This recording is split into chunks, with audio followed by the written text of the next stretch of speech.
नाम लेके चालू करते हैं। चेयर वापस रखते हैं तुम लोग, सब ऐसे भाग जाते चेयर रख। तो टाइप्स ऑफ रिप्रोडक्शन पढ़ रहे हैं। देखो सबसे पहली चीज हम आपको कल क्या पढ़ाया था, एक बार जल्दी से रिवीजन कर लेते हैं। कल हमने आपको पढ़ाया कि डीएनए क्या है, डीएनए कॉपी क्यों जरूरी है, वेरिएशन क्या है और वेरिएशन से क्या फायदे हैं। दो टॉपिक पढ़ाए थे, बहुत इंपॉर्टेंट है। आप एनसीईआरटी का पहला पेज अगर पढ़े होंगे तो I think you will enjoy it a lot, because हमने जो जो पढ़ाया था सब सेम टू सेम वहां दिया हुआ है, बस भाषा अलग है लेकिन दिया सब वही है।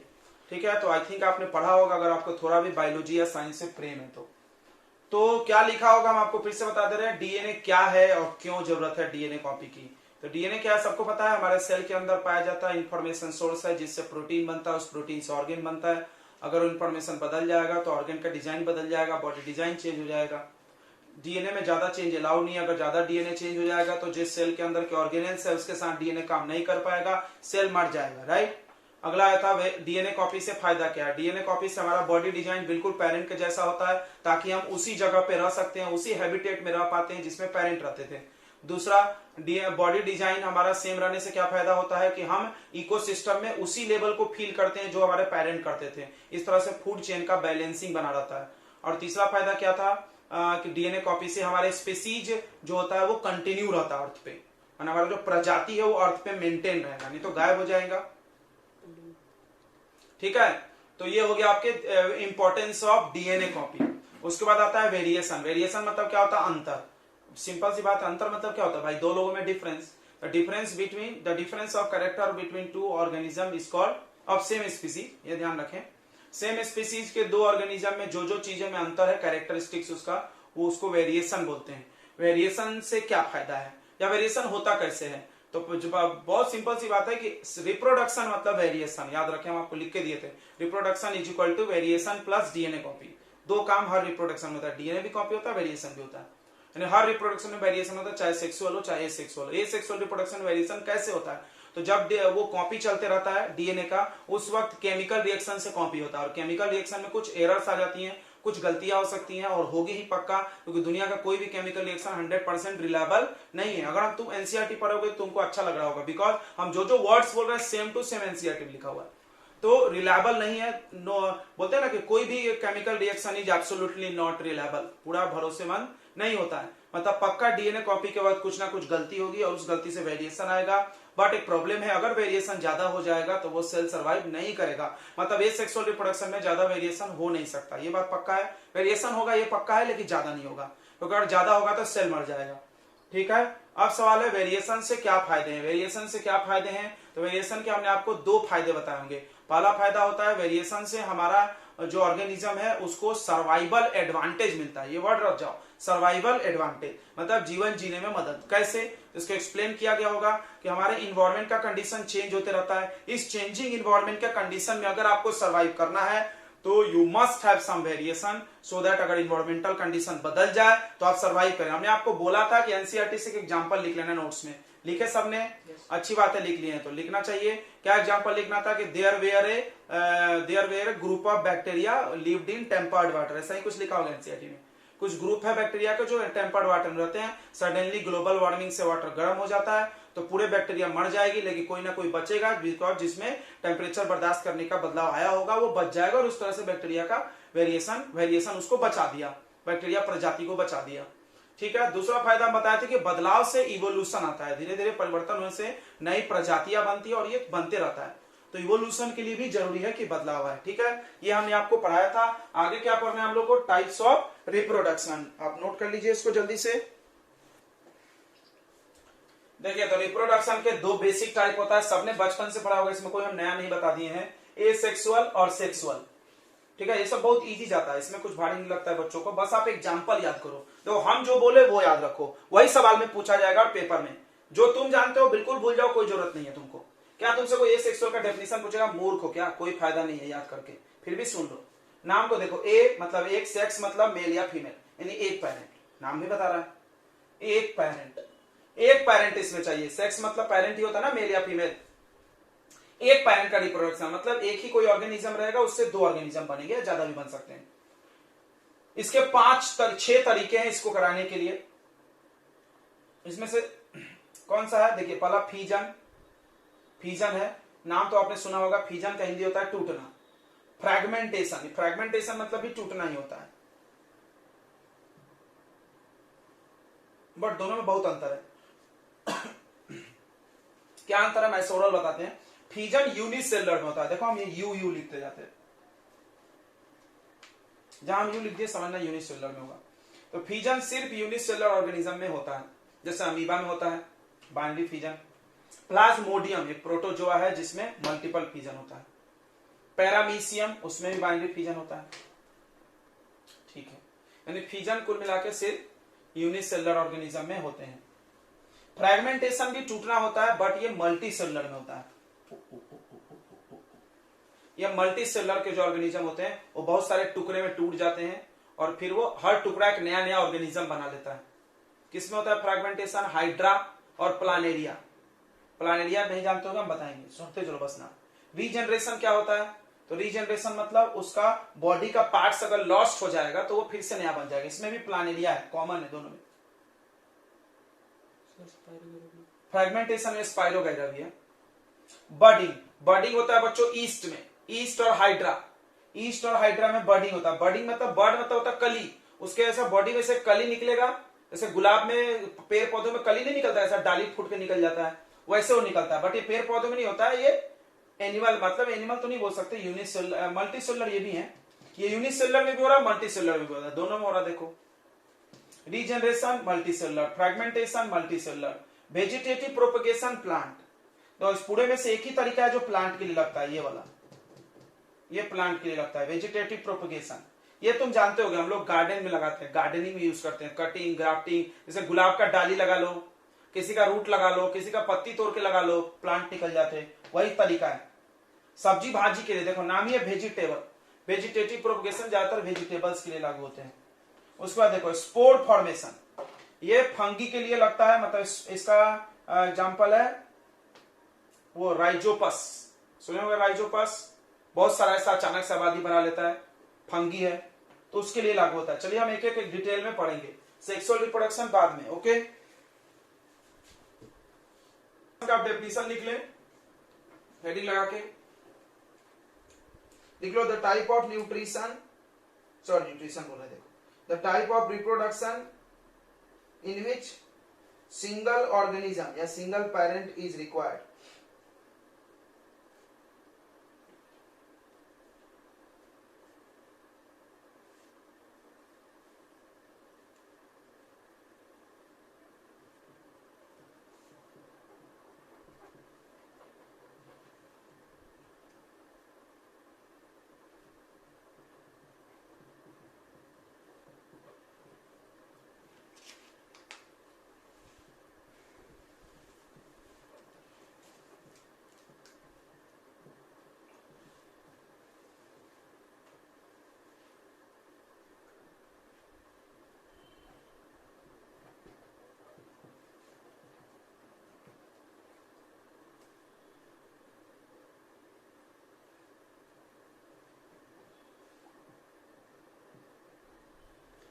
ठीक है, तो पहला है बच्चों फीजन। ठीक है, फीजन के बारे में हमने कुछ कीवर्ड्स लिखे। यूनिसेलुलर मतलब ये पूरा रिप्रोडक्शन सिर्फ यूनिसेलुलर में होता है। फीजन मतलब जो स्प्लिटिंग होता है, सबको पता है, टूटना होता। क्या है इसमें? सेल डिवीजन, एक सेल रहता है डिवाइड हो जाता है, दो या ज्यादा पार्ट्स, टू भी हो सकता है मेनी। अगर टू पार्ट डिवाइड हुआ तो उसका नाम बाइनरी फीजन होगा, जैसा कि नाम से भी पता चल रहा है। बाइनरी फीजन आप तुम चाहो तो इसको डेफिनेशन अच्छे से लिख सकते हो कि वैसा रिप्रोडक्शन जिसमें एक पेरेंट सेल दो टुकड़े में टूट जाए। देखो यहाँ लिखा है parent cell divide into two halves, दो हाफ में टूट जाएगा। मोस्टली ये रिप्रोडक्शन तरीका बैक्टीरिया और अमीबा। कौन सा? Binary fission. बाइनरी फीजन किसमें होता है? बैक्टीरिया और अमीबा, यानी प्रोटोजोआ। अमीबा भी एक प्रोटोजोआ गैंग का ही सदस्य है, तुमको पता होगा, राइट। अब यहाँ पे एक सिंपल सा क्वेश्चन आता है, यहाँ बनाया हुआ हमने डायग्राम, ये देख लो, बहुत आसान है बनाना इसको। एक सेल है, तुमको पता है, बताए थे पहले न्यूक्लियस टूटता है, डीएनए कॉपी होता है, पढ़े ना सब, फिर वो सेल डिवाइड होता है, ऑर्गेनेल्स कॉपी ओपी होके। Cell division of amoeba takes place in any plane, कहीं से भी अमीबा टूट जाएगा, कोई प्रॉब्लम उसको नहीं है। लेकिन जो एक लेशमेनिया नाम का प्रोटोजोआ है उसके साथ समस्या है, उसमें ना वाइप होता है, तो वो ऐसा होता है, पूंछ होता है उसमें। अब अगर वो यहां से टूट जाए तो पूंछ तो उधर चला गया, इधर कहां से आएगा? तो उसमें एक बराबर सिमेट्री में डिवीजन होता होगा ताकि दोनों तरफ बराबर बराबर पार्ट जाए, ठीक है। एक पर्टिकुलर प्लेस होता है वहीं से वो डिवाइड होगा। लेसमेनिया क्या है? तो लेसमेनिया भी एक प्रोटोजोआ है जिससे काला अजहर नाम का डिजीज होता है। इसमें एक पॉइंट और है, मल्टीपल फ्यूजन। आप इसको नोट कर लीजिए, फटाफट नोट कर लिए ना। What is difference between binary fusion of amoeba and? तो आपको फ्यूजन में क्या क्या चीजें याद रखना, हम आपको फिर से एक बार याद दिला दें। सबसे पहली चीज याद रखो, अमीबा में कहीं से भी सेल डिवाइड हो जाता है। वो चीज पढ़ो जो तुम बचपन में नहीं पढ़े हो, बस 10th में। क्योंकि तुम ये याद रखना, सवाल कभी वो नहीं पूछे जाते तो पिछले सवाल में, पिछले क्लास में पढ़ना होता है, तो याद करना, पेपर को अगर दियो ध्यान से तो। Cell division in amoeba takes place in any plane, कहीं से भी सेल डिवाइड हो जाता है, ये कहीं नहीं लिखा हुआ था। दूसरा, लेसमेनिया में भी होता है बाइनरी फ्यूजन, लेकिन उसमें एक पर्टिकुलर ओरिएंटेशन होता है, खास पर्टिकुलर प्लेस में सेल डिवाइड होता है, ये ध्यान रखेंगे। उसके बाद कुछ जगहों पे एक से ज्यादा, मतलब 2 से ज्यादा भी टुकड़े होते हैं, मल्टीपल फ्यूजन। जैसे कि प्लाज्मोडियम एक प्रोटोजोआ है जिससे मलेरिया होता है, उसमें मल्टीपल फ्यूजन होता है, एक साथ ढेर सारे टुकड़े बनते हैं, बट ये सारे यूनिसेलुलर है। क्या ये यूनिसेलुलर है? बिल्कुल। फिर ये छोटे छोटे छोटे छोटे क्या है? ये सब न्यूक्लियस के छोटे छोटे टुकड़े हैं, ये सब ऐसे ऐसे सेल बनेंगे, ठीक है। चलिए देखो, तो ये बहुत इंपॉर्टेंट टाइप है। दूसरा, फ्रैगमेंटेशन। देखिए इसमें पहला पॉइंट ये बोला था कि take place in simple multicellular. यहां पर सिंपल वर्ड का क्या मतलब है? सिंपल मतलब they do not have tissue level of organisation, मतलब उनके शरीर में बहुत सारे टिश्यूज नहीं होने चाहिए, बहुत सारा सेल होना चाहिए। मेरी बात समझना, कोई बोलेगा सर सेल तो मिलकर टिश्यू बनता है, तो हमने बोला टिश्यू है, बट टिश्यू का लेवल ऑफ ऑर्गेनाइजेशन है। ऐसा नहीं कि बहुत सारे टिश्यू मिलकर कुछ और बन रहे हैं, टिश्यू पे टिश्यू है, ऐसे नहीं है, ठीक है। तो सिंपल मल्टीसेलर उन्हीं को बोलते हैं। एग्जांपल इसका बेस्ट है स्पाइरोगाइरा, याद रखेंगे इसका एग्जांपल। क्या होता है इसमें? ऑर्गेनिज्म का जो बॉडी है वो बहुत सारे पीसेस में टूट जाता है और हर पीस ग्रो होकर एक नया ऑर्गेनिज्म बना सकता है। अब चाहो तो इसका डायग्राम बना लो। ये स्पाइरोगाइरा ऐसा लंबा सा बनाया जाता है, पतला रहता है जाले जैसा, ये ऐसा ब्रेक हो गया 2 पीस में, 3 में, 4 में, इसमें कोई ये नहीं है, फिक्स रूल नहीं। जितना भी ब्रेक हो जाए ये ऐसे टूट गया और हर पीस ग्रो होके नया स्पाइरोगाइरा बना लेगा। क्लियर है? बट एक सवाल आता है कि क्या ये मेथड सारे मल्टीसेलर ऑर्गेनिज्म में लग सकता है? हम लोग भी तो मल्टीसेलर है, हमें कहीं नहीं ऐसा हो रहा है। हमें कहीं नहीं ऐसा हो रहा है कि मेरा ऐसा बॉडी का कोई पार्ट टूट जाए उससे नया इंसान बना ले, वो रक्त बीज जैसा। देखे होंगे ना दुर्गा माता जी, उसका ऐसा जमीन पे गिरता था, बोलते हैं तो पार्ट्स तो नया रक्त बीज बन जाता था, उसमें ये वाला रिप्रोडक्शन हो रहा था, ऐसा टूट के गिरा नया। तो ऐसा हम लोगों में क्यों नहीं हो सकता? क्यों नहीं हो सकता? बिकॉज देखो, it is not possible in all multicellular organism because they have different types of cell. उनके पास अलग अलग प्रकार के सेल होते हैं इन देयर बॉडी, उनके बॉडी में सेल्स जो होते हैं उनके ज्वाइन करके टिश्यूज बनाते हैं और टिश्यूज ज्वाइन करके ऑर्गेन्स बना लेते हैं। यानी बहुत सारे अलग अलग प्रकार के टिश्यू जुड़ के ऑर्गेन बनते हैं। इसके लिए हम लोग को ज्यादा कॉम्प्लेक्स तरीके की जरूरत है रिप्रोडक्शन में। या सीधी बात में आप लिखना चाहते हैं, यहां लिख सकते हो कि उनके पास एक स्पेशलाइज्ड सेल होता है जो रिप्रोडक्शन कराएगा, सभी लोग नहीं करा सकते हैं। क्लियर है? सचिन चेंज कर सकते। कॉम्प्लेक्स मल्टीसेलर ऑर्गेनिज्म में जो तरीका है वो किसके लिए होगा एप्लीकेबल बच्चों? वो उसके लिए एक स्पेशल सेल होता है। कॉम्प्लेक्स वाले में हम लोग कॉम्प्लेक्स में हमारे बॉडी में हर काम को करने के लिए स्पेशल सेल बना है, तो रिप्रोडक्शन भी एक काम है, उसको करने के लिए भी एक स्पेशल सेल होगा, ठीक है। तो यहाँ पे लिखा है it is possible in only that multicellular organism, उसी मल्टीसेलर हो सकता है इन विच जिसमें ऑल सेल्स आर सिमिलर, जिसके सारे सेल एक जैसे होने चाहिए। इसलिए सेल बाय सेल डिवीजन, याद रखना ये पॉइंट बहुत इंपॉर्टेंट है। सेल बाय सेल डिवीजन यहाँ पे होता है। सेल बाय सेल मतलब एक एक सेल अलग टूट जाते हैं और हर सेल डिवाइड होके ग्रो होके क्या बन जाता है? पूरा ऑर्गेनिज्म बना लेगा। समझ में आया कि नहीं? मान लो ये एक सेल टूटा, यहां से यहां एक सेल है, एक सेल मान लो ये टूटा, तो ग्रो करके पूरा सेल बना लेगा। अपने जैसा बनाना है, एक से डिवाइड होके 2, 4, 10 बना लेगा।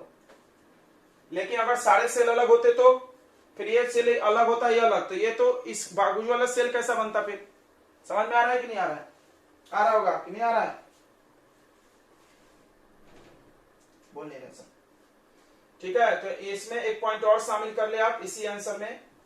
क्या शामिल कर ले कि in complex multicellular organism each function are perform by a specialized cell, so reproduction will also perform by a special type of cell.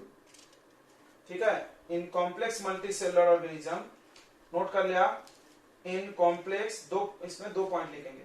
पहला कि हम लोगों में बड़ा कॉम्प्लिकेटेड काम है भाई, नहीं हो सकता ऐसा, और दूसरा कि हम लोगों के बॉडी में हर काम को करने के लिए एक स्पेशल सेल है, तो ये भी काम एक स्पेशल सेल ही करेगा। इन कॉम्प्लेक्स मल्टीसेलुलर ऑर्गेनिज्म लिखो, तो रीजनरेशन है ये। रीजनरेशन के बारे में एक बार समझ लेते हैं हम लोग, इसको क्या बोल रहा है। मल्टीसेलुलर में ये भी होता है, देखो पहला यूनिसेलुलर में था, दूसरा मल्टी, और ये भी तीसरा में मल्टीसेलुलर में होता है। सिंपल बोल सकते हो तुम, सिंपल मल्टीसेलुलर, ऑल में नहीं होता। क्या होता है, नाम को पढ़ो, रीजनरेशन यानी पुनर्जन्म, यानी ऐसा पूरा फिर से जन्म हो जाना। तो क्या बोल रहा है, the ability of organism to grow a new organism from their body parts, यानी उसके शरीर के किसी भी पार्ट से एक नया ऑर्गेनिज्म बन जाने की क्षमता को क्या बोलते हैं हम लोग, रीजनरेशन। किसमें होता है, हाइड्रा और प्लानेरिया, ये डायग्राम प्लानेरिया का है। ठीक है, ये 2 स्टेप में होता है, देखो यहाँ लिखा, it takes place in 2 steps. क्या होता है, बॉडी कट गया मान लो 3 टुकड़ा में, तो इनके पास एक स्पेशलाइज्ड सेल होता है। रीजनरेशन एक खास सेल से होता है, वो स्पेशलाइज्ड सेल इनके पूरे बॉडी में है। जहां से भी वो कटेंगे वो सेल क्या करेगा, बहुत तेजी से बहुत सारे लार्ज नंबर ऑफ सेल बना देगा, ये देखो, और वो सेल उसके पूरे बॉडी का डिजाइन बस बना देंगे, पोर्टफोलियो तैयार कर देते हैं। समझ में आ गया, लिख लो क्या, regeneration occurs by specialised cell, they produce large number of cells which form design of their body। बस शरीर का ढांचा तैयार हो गया, अभी वो पूरा का पूरा शरीर का गुण नहीं आया, कैरेक्टर नहीं आया है, बस ढांचा तैयार हो गया। देखो फिर क्या होता है, these large number of cells, ये जो इतने सारे जो सेल बने हैं, अंडरगो चेंजेस, धीरे धीरे उनमें परिवर्तन आना चालू होता है, into various types of cell, अलग अलग प्रकार के वो सेल में बदल जाते हैं, एंड टिश्यू इन सीक्वेंस, जैसे मान लो सब सेल एक जैसे बने, बाद में उसमें आंख ग्रो होता होगा, मुंह ग्रो होगा, नाक ग्रो होंगे, ऐसे जो भी पार्ट्स हैं वो ग्रो होंगे धीरे धीरे। पहली बार ऐसा नहीं होगा, पहली बार बस वो ढांचा बन जाएगा, दिख रहा है।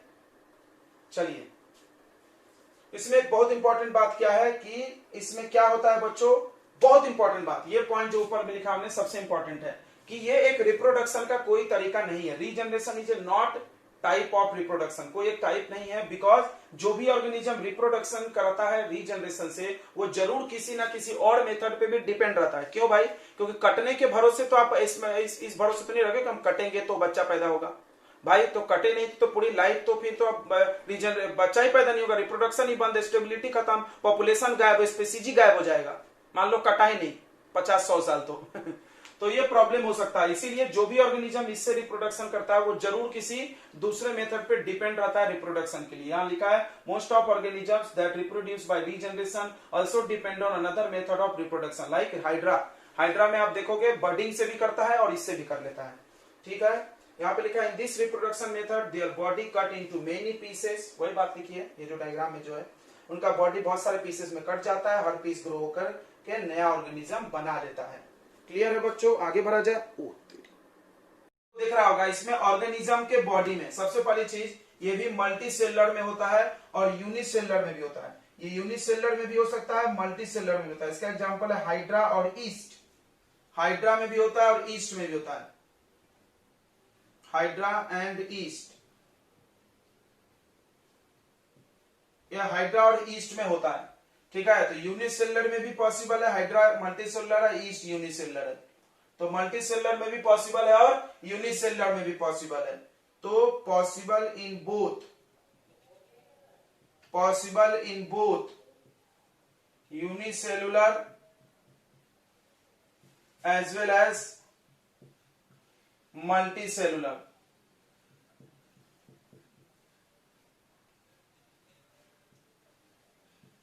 ओके, नेक्स्ट पॉइंट ध्यान से सुन ले।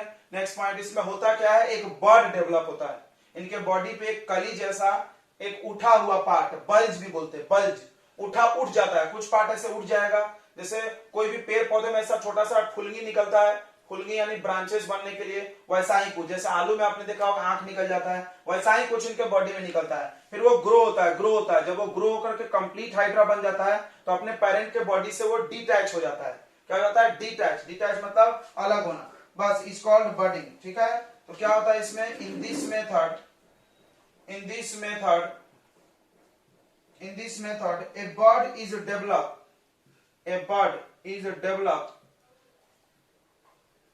on parent body and they get and when they get fully mature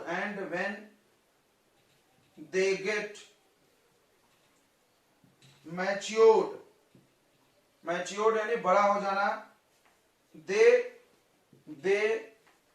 detach attach word का उल्टा है, डिटैच यानी अलग होना, अटैच जुड़ना, डिटैच अलग होना। They detach from their parent body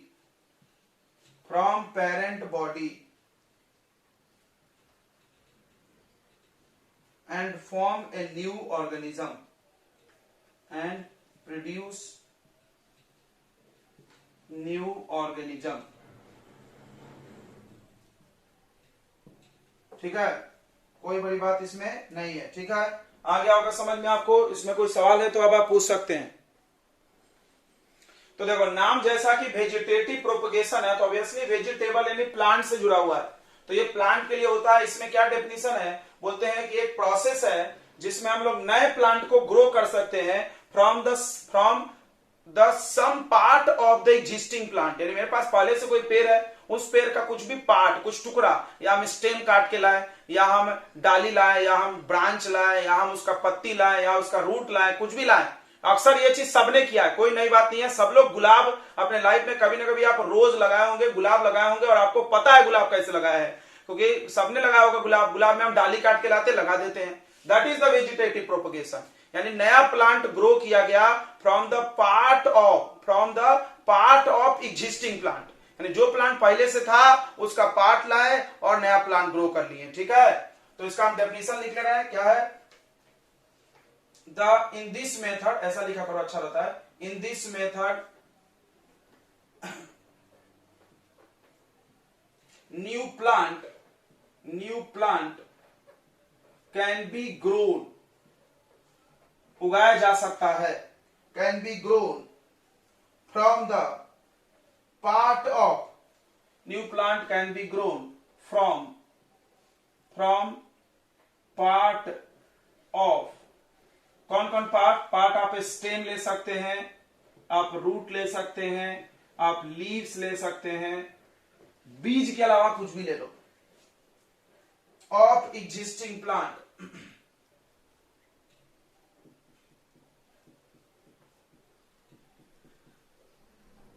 is called vegetative propagation. ये गार्डन में बहुत यूज होता है। अगर आप गार्डन के शौकीन है या गार्डन में अगर आप गए होंगे कभी, नर्सरी जिसको बोलते हैं, तो वहां पर आपने देखा होगा ये टेक्निक बहुत कॉमनली यूज किया जाता है छोटे छोटे पेड़ों को उगाने के लिए। ठीक है, प्लांट के लिए ये ज्यादातर यूजफुल होता है। Mostly it is use for plant, mostly it is use for plants. ये मेथड प्लांट्स के लिए ज्यादातर लगाया जाता है। ठीक है, उसके बाद क्या होता है, इसमें करते कैसे हैं? It is done by 3 methods, cutting, grafting and layering. It is done by 3 methods, it is done by 3 methods, 3 तरीके हैं करने के लिए। कटिंग मतलब आप उसका कुछ पार्ट काट के लगा दो, ग्राफ्टिंग मतलब उसके ऊपर बांधना, और लेयरिंग मतलब ऐसा जमीन में दबा दें।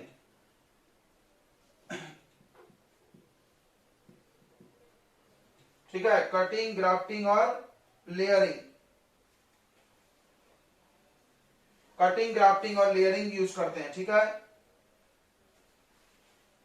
कटिंग, ग्राफ्टिंग और लेयरिंग आपको चाहे तो डायग्राम से बता सकते हैं। देखिए कटिंग आप रोज के लिए देखे होंगे, इसमें हम लोग इसका कुछ भी डाली गीली काट के लाते हैं और जमीन में लगा देते हैं, फिर धीरे धीरे क्या हो जाता है, इसमें से रूट्स निकल जाता है और ये ग्रो कर जाता है, ये है कटिंग। ग्राफ्टिंग क्या होता है, तो मेरे पास एक पहले से प्लांट है, मेरे पास पहले से एक प्लांट है, ध्यान से सुनेंगे।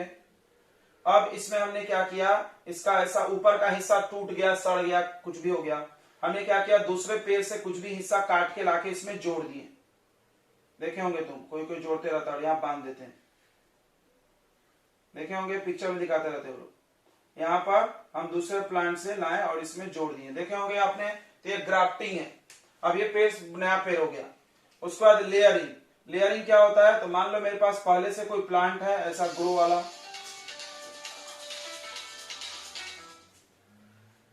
पहले से कोई प्लांट है ग्रो किया हुआ, इसका कोई डाली हम ले लेंगे, इसका कोई ब्रांच ले लेंगे और जमीन में ऐसे दबा देंगे। ध्यान से सुन लो, इसका कोई ब्रांच को हम लेके यहां से उसका छाला निकाल करके जमीन में दबा देंगे, जमीन में दबा देंगे 15-20 दिन, तो क्या होगा, वहां पर से नया एक रूट निकल जाएगा। क्या निकल जाएगा, वहां से एक रूट निकल जाएगा, समझ रहा है, ध्यान रखो। फिर हम इसको यहां से काट लेंगे तो ये नया प्लांट बन गया। तो कटिंग, ग्राफ्टिंग, लेयरिंग आपने देखा होगा, ये सब मेथड कहीं ना कहीं, ये तो रोज के लिए यूज हो गया, ये भी आपको रोज के लिए यूज हो सकता है, ये संतरे के लिए यूज होता है, संतरा समझता है, ऑरेंज, ठीक है। जैस्मिन के लिए, जैस्मिन मतलब वो चमेली की फूल जो होती है ऐसा बेला जैसा निकलता है, उसमें भी ये टेक्निक यूज करते हैं हम लोग नया जैस्मिन ग्रो करने के लिए। ग्रैप्स, अंगूर, अंगूर के लिए भी ये टेक्निक यूज होता है, अंगूर का जो बेला चलता है, नया अंगूर का पेड़ अपने आप निकलते जाता है, ठीक है। बनाना के लिए आपने देखा होगा, देखो बनाना का बीज कभी नहीं आता है, एक बनाना का पेड़ लगाते हैं, फिर बगल में अपने आप बनाना ग्रो होते जाता है, दूसरा पेड़ दूसरा पेड़, ऐसे ही चलते जाता है, देखो, ठीक है। तो कटिंग, ग्राफ्टिंग और लेयरिंग, बनाना में क्या होता है कि अगर आप बनाना का पेड़ ऐसे काट दिए तो उसका नीचे रूट रहेगा, उस रूट से नया बनाना का प्लांट निकल जाएगा, नहीं देखो रूट से नया बनाना पेड़ बन गया। हम गुलाब में स्टेम लगा रहे हैं, हम किसी किसी में लीव्स भी लगाते हैं, अभी हम बताएंगे। ब्रायोफाइलम एक करके प्लांट है, ब्रायोफाइलम में हम लोग लीव्स लगा लेते हैं, लीव्स, लीव से नया प्लांट उगा लेते हैं, ठीक है। तो आपको बताया जाएगा, ध्यान से सुन लें, एक एक एग्जांपल लिख लें। तो इन रोज, नहीं ऐसा नहीं, रोज जो है या आपको बनाना जो है,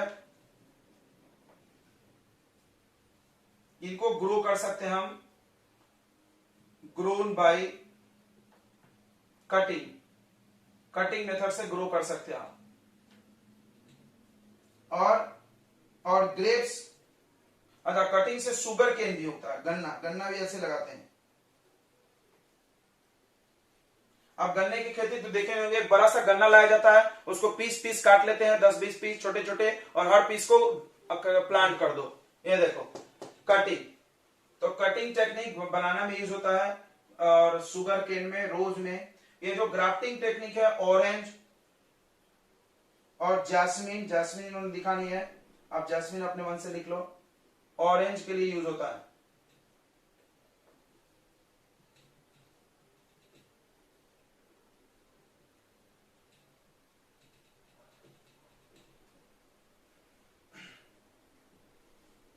ठीक है, इनके लिए यूज होता है, बहुत इंपॉर्टेंट है। क्लियर हो गया इतनी बातें सब लोग, बहुत अच्छी बात है। अब देखो जैस्मिन लिखा आगे मैंने,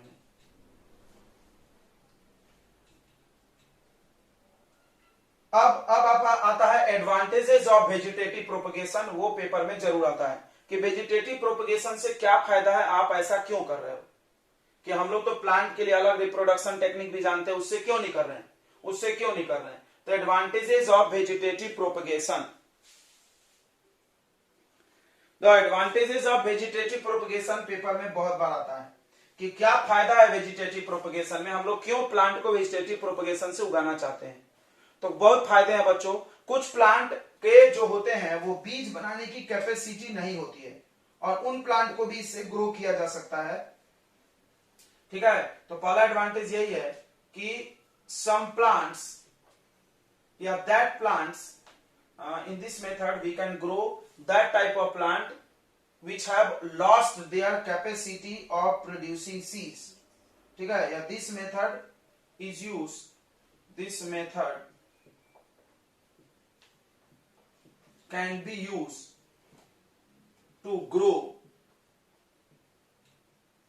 that type of plant, that type of plants which have lost their capacity to produce seed, या that have lost यानी खो चुके हैं, lost capacity to produce seeds, like कुछ प्लांट ऐसे होते हैं जिसमें बीज नहीं बनता है, उनको भी हम लोग उगा सकते हैं, उनको भी हम लोग इस मेथड से उगा सकते हैं। जैसे बनाना में कभी बीज नहीं होता है, ऑरेंज में बीज होता है बोलोगे तुम, लेकिन छोटे छोटे होते हैं, कुछ कुछ ऑरेंज में बीज नहीं के बराबर होते हैं। तो बनाना, ऑरेंज, आजकल के जो हाइब्रिड ऑरेंज आ रहे हैं बड़े बड़े वाले, उसमें एकदम फाइन बीज होता है, एकदम पतला। उस बीज को आप अगर प्लांट करोगे तो नया पेड़ नहीं उगेगा, उस बीज को अगर आप कभी प्लांट करोगे तो नया पेड़ नहीं उगेगा, वो नाम मात्र का है। तो इन प्लांट्स में या तो बीज पाने की क्षमता कम हो गई है या खो दिए हैं, उनको भी हम लोग उगा सकते हैं। बहुत अच्छा बात है ये, यानी जिसमें बीज होता ही नहीं हम उसको कैसे उगाएंगे, तो इस मेथड से उगा लो। ये मेथड बना है भाई। तो क्या बिना बीज वाले को ही हमेशा उगाएंगे? बीज वाले को नहीं उगा सकते, उसको भी उगा सकते हैं, बट ज्यादातर बिना बीज वाले के लिए यूज होता है। नेक्स्ट बात क्या है, ध्यान से सुनेंगे कि the plants grown by this method, plants grown by this method, इस मेथड से उगाए हुए पेड़ कैन बियर मतलब पीने वाला बियर नहीं, धारण करना, बियर यानी धारण, bear fruits and flowers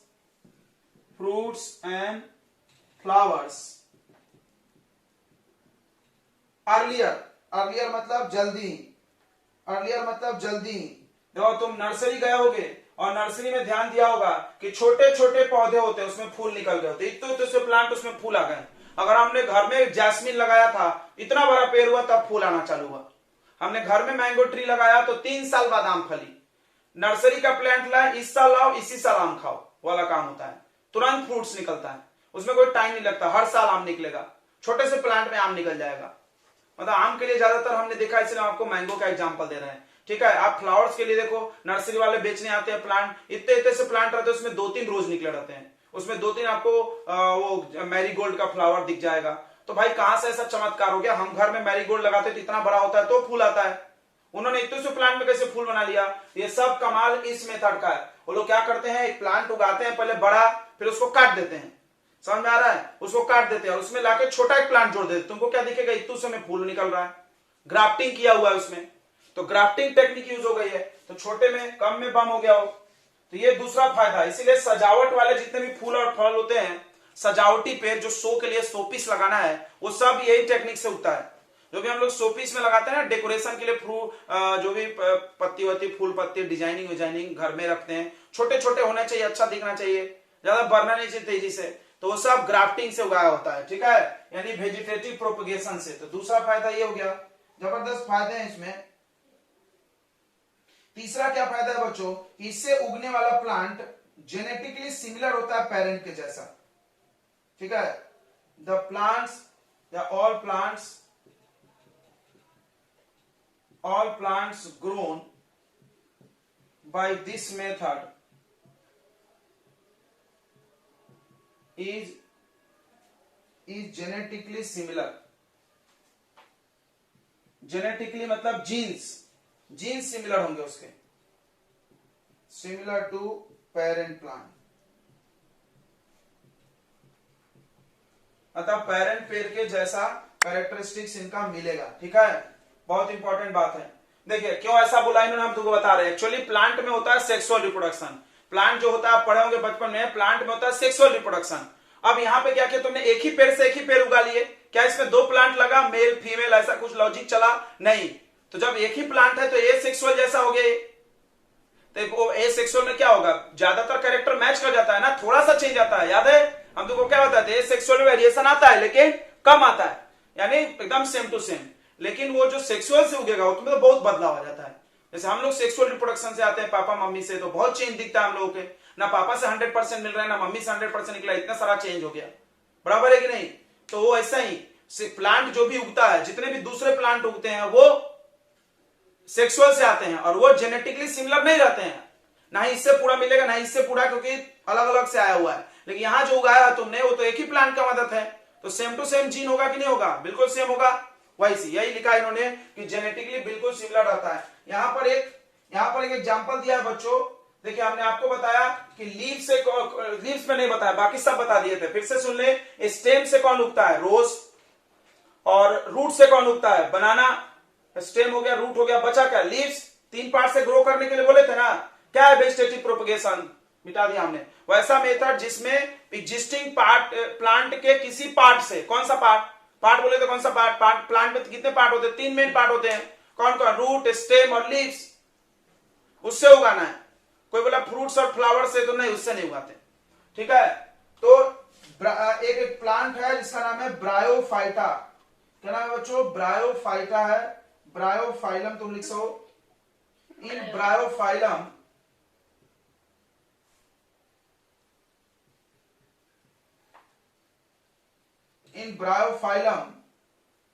leaves, new plant can be grown, new plants can be grown from their leaves। उनके लीव्स से नया प्लांट उगा सकते हैं। कैसे उगा सकते हैं, तो उनके लीव्स पे बच्चों छोटे छोटे नोचेज होते हैं, उनके लीव पे छोटे छोटे नोचेज होते हैं जो ग्रो करके नया प्लांट बना लेते हैं, ठीक है। फिर से सुन ले, उनका जो ऐसा लीव होता है, इनमें छोटे छोटे ऐसे नोचेज निकले होते हैं, ये वर्ड याद रखना होगा आपको, नोड से बना इन्होंने, नोड। ये जो नोचेज होते हैं वो ग्रो करके नया प्लांट बना लेते हैं। जब ये फॉल हो जाएगा, जब ये अपने इससे न्यू प्लांट, जब ये फॉल हो जाएगा अपने प्लांट से नीचे गिर जाएगा, इसका जो नोचेज होता है ये ग्रो कर जाता है और नया प्लांट बनता है, ठीक है। ओके बच्चों, सर चलिए तो लास्ट है ये spore formation. The spore formation simple multicellular के लिए यूज होता है, ठीक है। सिंपल मल्टीसेलुलर के लिए यूज होता है, सबके लिए यूज नहीं होता है। सिंपल मल्टीसेलुलर में उनके लिए यूज होता है जिनके पास ऐसा बॉब जैसा स्ट्रक्चर होना चाहिए, स्पोर होना चाहिए, स्पोर बनाने की क्षमता होनी चाहिए। तो पढ़ोगे 9th में, कुछ प्लांट और एनिमल ऐसे होते हैं जो स्पोर बनाते हैं, याद है। क्रिप्टोगेम्स, फेंड्रोगेम्स पढ़े हो किसी जिंदगी में। क्रिप्टोगेम्स में क्या पढ़ाया गया था आपको कि hidden reproductive organ, they produce spore, they produce spore. तो स्पोर फॉर्मेशन से वही लोग उगते हैं, क्लियर है। जो सीड बनाएगा वो तो उगेगा नहीं इससे, उसको क्या है, स्पोर फॉर्मेशन करना पड़ता। स्पोर फॉर्मेशन वही करेंगे जो स्पोर बनाते हैं, और स्पोर कौन बनाते हैं बच्चों, क्रिप्टोगेम्स। याद होगा आपको, पढ़े आप 9th में, क्रिप्टोगेम्स, फेंड्रोगेम्स। क्रिप्टोगेम्स वाले के पास हिडन रिप्रोडक्टिव सिस्टम रहता है, रिप्रोडक्शन उनमें नहीं होता है बराबर, तो फिर क्या हो जाता है, आपको स्पोर बनता है और स्पोर से रिप्रोडक्शन होगा। तो ये भी मल्टीसेलुलर के लिए हो गया, use for simple multicellular.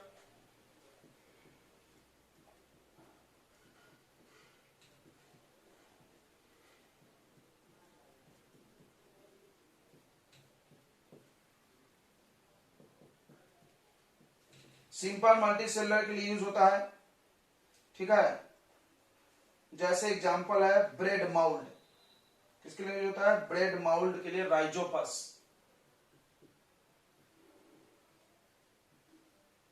Bread mould यानी फफूंदी बोलते हैं हम लोग अपने जिंदगी में।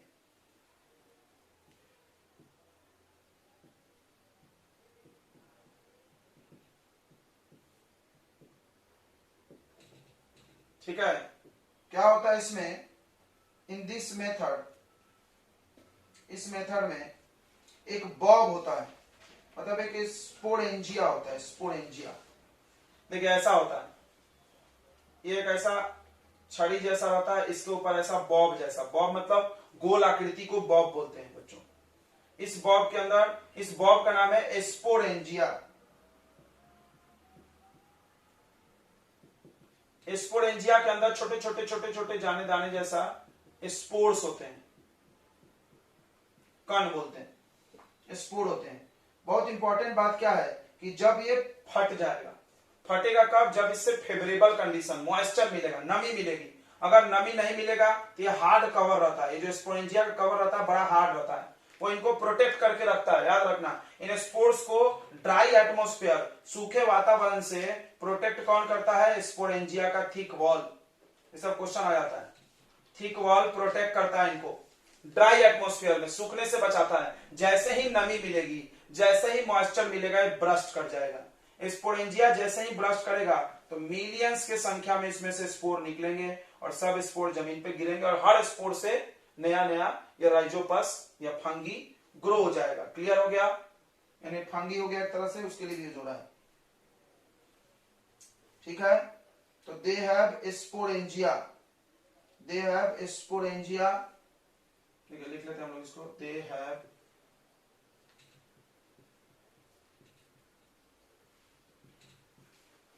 contains large number of spores, बहुत सारे संख्या में स्पोर्स होते हैं।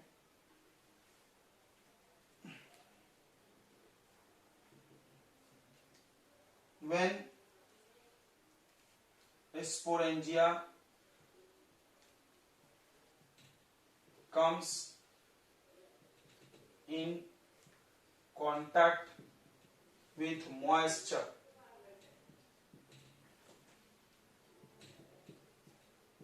it bursts and release large number of spores, and each spores develop into new rhizopus. Each spores develop new organism. इसलिए ये मेथड बहुत फास्ट है। So this method is very fast.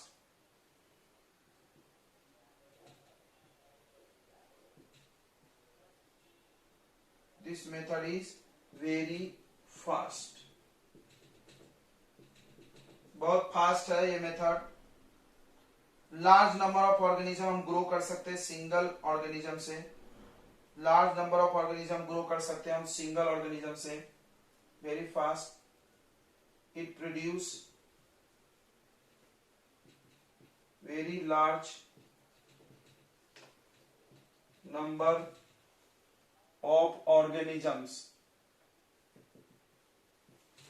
From a single organism. अब आप bread mount में देखे होंगे, शाम तक आपका ब्रेड ठीक रहता है, सुबह पूरा सफेद सफेद हो जाता है। ठीक है, नेक्स्ट पॉइंट में अच्छी बात क्या है कि स्पोरेंजिया जो होता है थिक वॉल होता है। Sporangia have thick wall.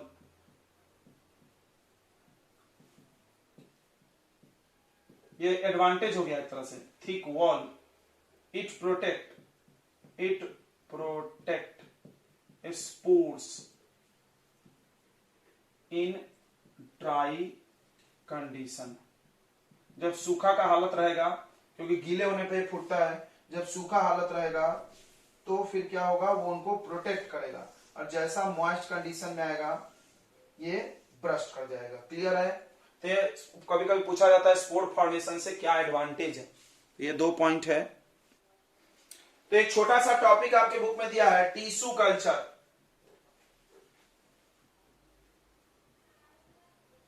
तो टिश्यू कल्चर भी एसेक्सुअल रिप्रोडक्शन में ही आता है। इसमें क्या करते हैं बच्चों हम लोग कि नए प्लांट को ग्रो कर लेते हैं from the tissue of existing plant, growing tip of plant. देखिए, तो इस मेथड में, in this method a new plant of desired characteristics. इस वर्ड को बड़े फील करना, डिजायर्ड कैरेक्टरिस्टिक्स, यानी आप अपने इच्छा अनुसार के गुण डाल करके। A new plant of desired characteristics can be grown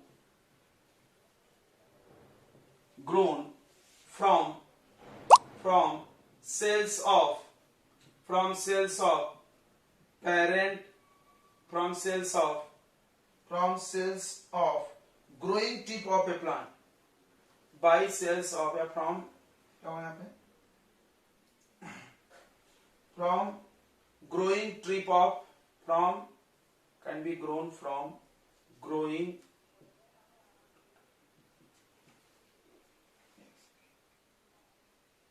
grown by होगा grown by cells from growing tip of plant। ठीक है, इसको समझते हैं। देखिए इस मेथड में क्या होता है कि हम अपने इच्छा अनुसार गुण डालेंगे। कैसे डालेंगे हम आपको आगे बताएंगे। इच्छा अनुसार कैरेक्टरिस्टिक्स डाल करके हम प्लांट ग्रो कर सकते हैं फ्रॉम द ग्रोइंग टिप। ये बात क्यों लिखी हम आपको बताते रहे। 9th क्लास आप पढ़े होंगे। प्लांट में 2 प्रकार का टिश्यू होता है, एक जिसमें डिवाइड होने की कैपेसिटी नहीं होती है, अगर आप उसको ला लोगे तो नया पेड़ कैसे बनेगा, वो तो डिवाइड ही नहीं होगा। यानी आप ग्रोइंग टिप से लाओ, दैट इज मेरिस्टेमेटिक टिश्यू। याद होगा 2 प्रकार के टिश्यू होते प्लांट में, मेरिस्टेमेटिक, परमानेंट। मेरिस्टेमेटिक ग्रो करता है, परमानेंट ग्रो नहीं करता है। ठीक है, आप बोले नहीं मेरिस्टेमेटिक ग्रो करता है तो आप मेरिस्टेमेटिक टिश्यू लाओ। ग्रोइंग टिप ऑफ प्लांट याद होगा, this is apical meristem.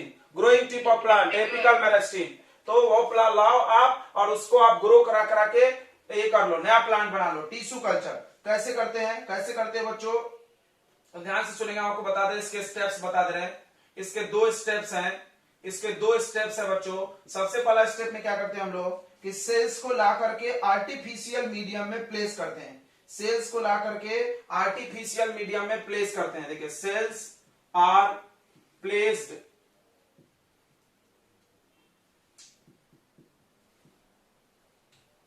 In artificial medium यानी लैब में, वेयर जहां पर दे ग्रो टू फॉर्म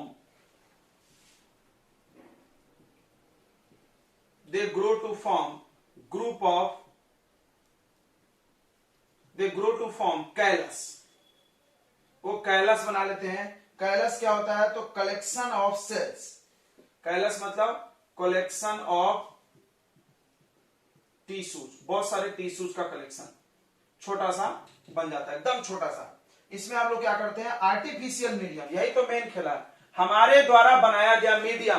यानी हम लैब में टेस्ट ट्यूब में लाके या लैब में मिट्टी बना करके उसमें अपने मन से जो केमिकल डालना है, जो उसको न्यूट्रिएंट देना है, जो गुण आपको चाहिए आप उसमें ऐड कर दो, वो उसको ले लेगा। ठीक है, यहीं पे पूरा खेला होगा। Desired characteristics. आप अगर बड़े बड़े होटलों में गए होंगे, अगर आप बड़े बड़े होटलों में या अच्छे जगह पर गए होंगे तो वहां देखे होगा अजीबोगरीब प्लांट रहते हैं, जो हमने ना कहीं नर्सरी में देखा है, ना अपने आस पड़ोस देखा उगते हुए। या हमने गुलाब देखा, हम एक जगह गए तो हमने रोज देखा, हमने उस रोज का अलग ही डिजाइन देखा, जैसा कि हमारे घरों में कहीं नहीं होता है। तो फिर इन्होंने ऐसा चमत्कार कैसे किया। यह सब कमाल टिश्यू कल्चर का है। स्पेशली डिजाइन किया जाता है प्लांट को, ऐसा प्लांट रहेगा तो बड़ा अच्छा दिखेगा देखने में। उसके लिए थोड़ा कॉस्टली भी हो जाता है वो सब, लेकिन फिर भी भाई अच्छा दिखता है। वो शो पीस होते हैं, ज्यादातर डेकोरेशन के लिए होते हैं लोग प्लांट्स। ठीक है, अब क्या करेंगे, कैलस को निकाल करके, ध्यान सुने, नाउ कैलस जो बन गया आपका, callus is transferred to another medium. Callus is transferred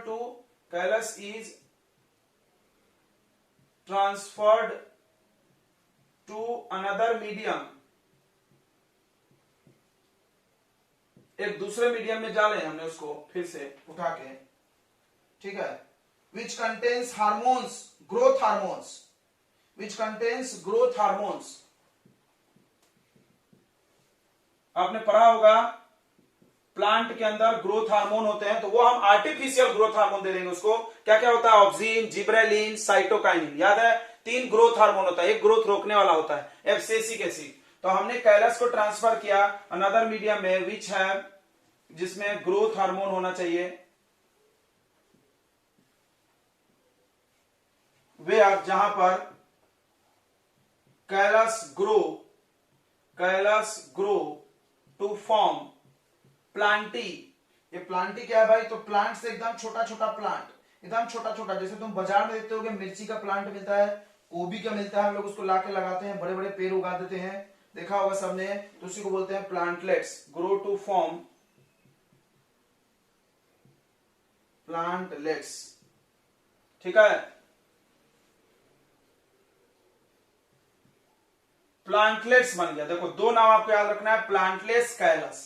पहले हमने सेल्स लाया, बहुत सारे सेल्स, ग्रुप ऑफ सेल्स, एक नहीं बहुत सारे सेल्स लाए, उसको ग्रो करा के कैलस बनाए और कैलस को प्लांटलेट्स लाया। प्लांटलेट्स को ले जाएंगे मिट्टी में और इसको सेपरेटली ग्रो कर देंगे, हो गया प्लांट तैयार है। ये बाजार में बिकेगी, ये बाजार में बिकेगा प्लांट का बीज जैसा। जैसे आप देखे होंगे मिर्ची के छोटे छोटे पेड़ मिलते हैं बाजार में, लगाते हैं हम लोग लाके, वो गोभी की मिलती है छोटी छोटी, तो जो किसान लोग उगाते हैं ज्यादा प्रयोग नहीं करते, लेकिन अगर जो स्पेशल कोई एग्रीकल्चर साइंटिस्ट उगाएगा तो बड़ा प्रयोग करके लाएगा, उसके मिर्ची के छोटे से मिर्ची के पौधे में ढेर सारी मिर्चियां निकल जाएंगी।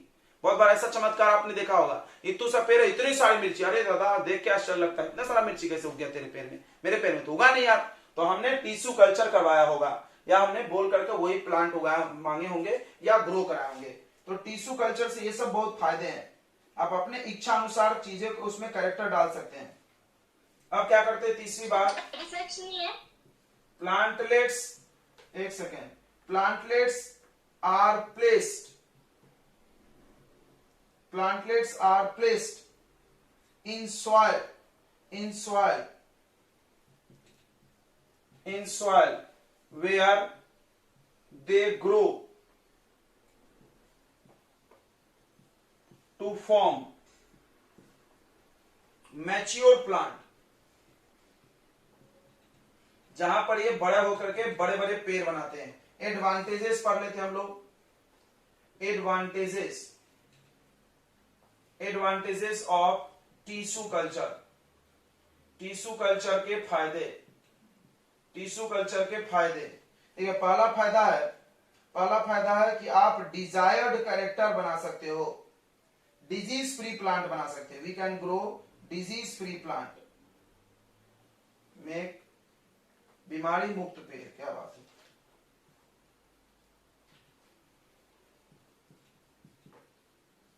ये हमारी कैरेक्टर हो गई, ठीक है। दूसरा ये यूज होता है ऑर्नामेंटल, यानी सजावट वाले, use for ornamental, ornamental plants, यानी डेकोरेशन करने वाले जो प्लांट्स आते हैं उन्हीं में यूज होते हैं, महंगे महंगे वही लोग खरीद सकते हैं।